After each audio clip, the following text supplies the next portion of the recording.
భీమిలి నియోజకవర్గ జనసేన పార్టీ ఆధ్వర్యంలో TDP party సహకారంతో మరి 9 రోజులు 9 వార్డుల నిర్విరామ పాదయాత్ర ఈరోజు 6వ వార్డులోకి ప్రవేశించడం జరిగింది.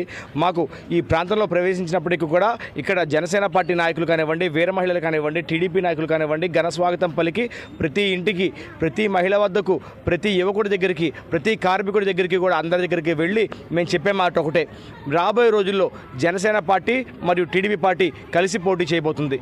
ఉమ్మడి అభ్యర్థి ఎవరైనప్పటికీ కూడా జనసేన పార్టీని, టీడీపీ పార్టీని ప్రజలు ఆశీర్వదించాలని చెప్పని మేము మనస్ఫూర్తిగా కోరుకుంటూ ఈ పాదయాత్ర సాగిస్తున్నాం. ఈ పాదయాత్ర ఈరోజు 6వ రోజు భాగంగా మాకు అనేక సమస్యలు ప్రజల నుంచి చెప్తున్నారు. ముఖ్యంగా 6వ వార్డులో మరి మంత్రి గారి మాజీ మంత్రి, అదేవిధంగా ప్రస్తుత ఎమ్మెల్యే అవంతి శ్రీనివాసరావు గారు కూతురు ఇక్కడ పోటీ చేశారు. ఆవిడ మేము ఇక్కడ స్థిర నివాసం ఏర్పాటు చేసుకుంటాను, ఇల్లు కట్టుకుంటాను అని చెప్పన్నారు. మంత్రిగా ఉన్నప్పుడు అవంతి గారిని పట్టుకోవడం కష్టం, ఆయన మంత్రి పదవి పోయినాక ఎమ్మెల్యే అయినాక ఆయన పట్టుకోవడం కష్టం.